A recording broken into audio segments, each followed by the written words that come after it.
Hi guys, welcome to Bini's kitchen. ഞാൻ ഇന്നിവിടെ അവലും കൊണ്ട് ഉപ്പുമാവ് ഉണ്ടാക്കാൻ പോവുകയാണ്.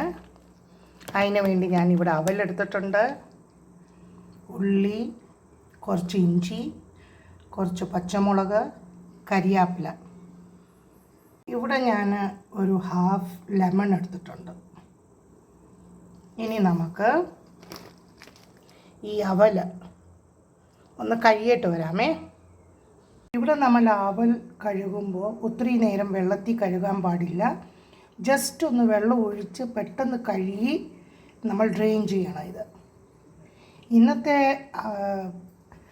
ഉപ്പുമാവിനകത്ത് ഞാൻ കാഷ്യൂ നട്ട്സ് ആഡ് ചെയ്യുന്നുണ്ട്. ഇവിടെ ഞാൻ അവൽ കഴുകി വെച്ചിട്ടുണ്ട്. അതിന് മേലിൽ കുറച്ച് മഞ്ഞൾപ്പൊടി ആഡ് ചെയ്തു.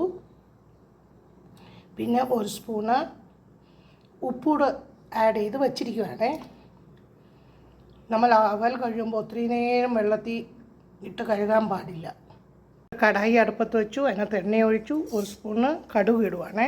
അതിനകത്തോട്ട് തന്നെ ഉള്ളി, ഇഞ്ചി, പച്ചമുളക്, കരിയാപ്പില എല്ലാം കൂടി വഴറ്റാനിട്ടു. അതിനകത്തോട്ട് തന്നെ ഞാൻ കാഷ്യൂ നട്ട്സും അങ്ങോട്ട് ഇടുവാണ്.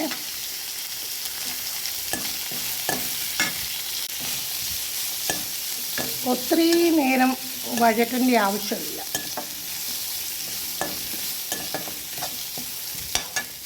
ഇതിനകത്ത് ഞാൻ ഒരു പിഞ്ച് കായപ്പൊടി ചേർക്കുന്നുണ്ട്, ഒരു ടേസ്റ്റിനും മണത്തിനും.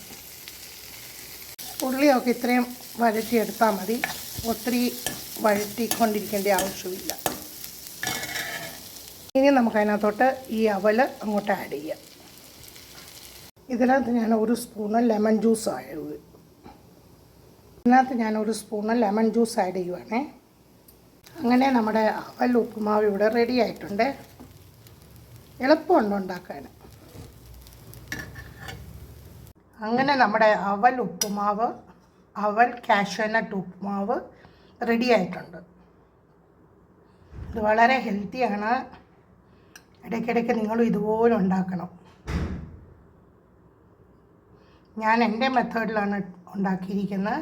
ഇതിനകത്ത് നിങ്ങൾക്ക് തേങ്ങ തിരുമിയതൊക്കെ ആഡ് ചെയ്യാം, ക്യാരറ്റ് ആഡ് ചെയ്യാം, വെജിറ്റബിൾസ് ക്യാരറ്റ്, ബീൻസൊക്കെ ആഡ് ചെയ്യാം. സൂപ്പറാണ്, അടിപൊളി. നിങ്ങളും ഇതേ മെത്തേഡിലൊന്ന് ട്രൈ ചെയ്ത് നോക്കണേ.